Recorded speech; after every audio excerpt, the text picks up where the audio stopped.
जन्मदिन रे स्वामी को योजनाबद्ध हत्या अभियोग एहीपरी अभियोग आनिछंती मृतकंक परिवार लोक निज स्त्री तांको प्रेमिक और परिवार लोक मिसी युवकन को मारिथिबा नै बालेश्वर सहदेवकुंटा थाना रे लिखित अभियोग होईछि। अभियोग अनुसार सहदेवकुंटा थाना आजिमाबाद अंचल बिजू पट्टनायक आदर्श कॉलोनी एक भड़ा घरे मृतकंक स्त्री रश्मिरेखा भूइया रहुतिले। सेठारे विलंबित राति रे युवक रश्मि रंजन आत्महत्या करिथिबा नै महिला जनक परिवार लोकंकु जणाइथिले। मृतक हेले जगतसिंहपुर जिलार रश्मि रंजन सेठी। तेबे गतकाली थिला मृतकंक स्त्रीर जन्मदिन मानिबाकू कटकरू बालेश्वर रे रहुतिबा स्त्रींक निकटकू आसीथिले युवक। मात्र सेठारे तांकू योजनाबद्ध भाबे हत्या करिसंती बोली परिवार लोक दाबी करिसंती। भाउजकर भाई फोन मते करूची कि तम भाई आउ नाहांती। मु कहली कोन पई नाहांती ना नाइ तम भाई सुइसाइड कर दैचंती।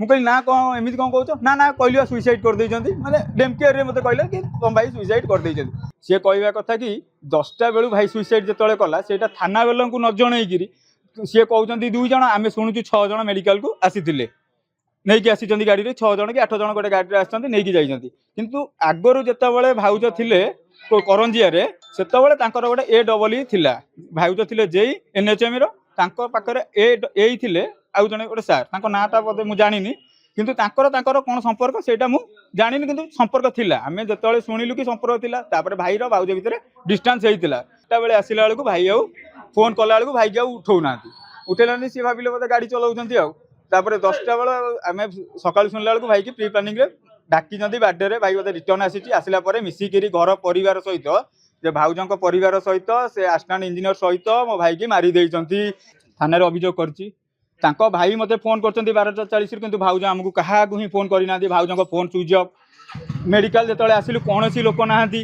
हम कोनोसी परिवार तांकर परिवार केही नाहांती भाई जोडी सुइसाइड करची आमे से घर भी देखिनु ए पर्यंत घर कोडी अछि कोन अछि आमे किछि आगा जानिनु भाई रो मोबाइल भी आगा हम पाखरे नाही 2टा मोबाइल भाई गोटे भी आम 2टा मोबाइल किसी ही पाइलु भाई दाग अच्छी से कहते भाई सुइसाइड करछि जदि भाई मोर सुइसाइड कला कान मुंडा पाखे दाग केमी आसो कौ बाटू आसो दाग मो भाई की डाकिकी प्री प्लानिंग रे मारिकी नहीं आसिक थोई देइचंती रिसेंट आनिचंती। एपरिक घटनास्थल पुलिस को न जणाई शव को मेडिकल अणाजिबा परे पुलिस को खबर दिया जायतिला। एही घटना को नहीं मृतकंक परिवार पक्षरु थाना रे अभियोग करा जायछि। सहदेवकुंटा पुलिस थाना रे 315/26 रे एक मामला रुजु करी घटनार सत्यासत्य जानिबा पई अधिक तदंत जारी रहिछि। नहीं पृष्ठभूमि माने से माने तांको घर लोक रिपोर्ट दिसंती तो रिपोर्ट अनुसार हम केस रजिस्ट्रेशन करिछु।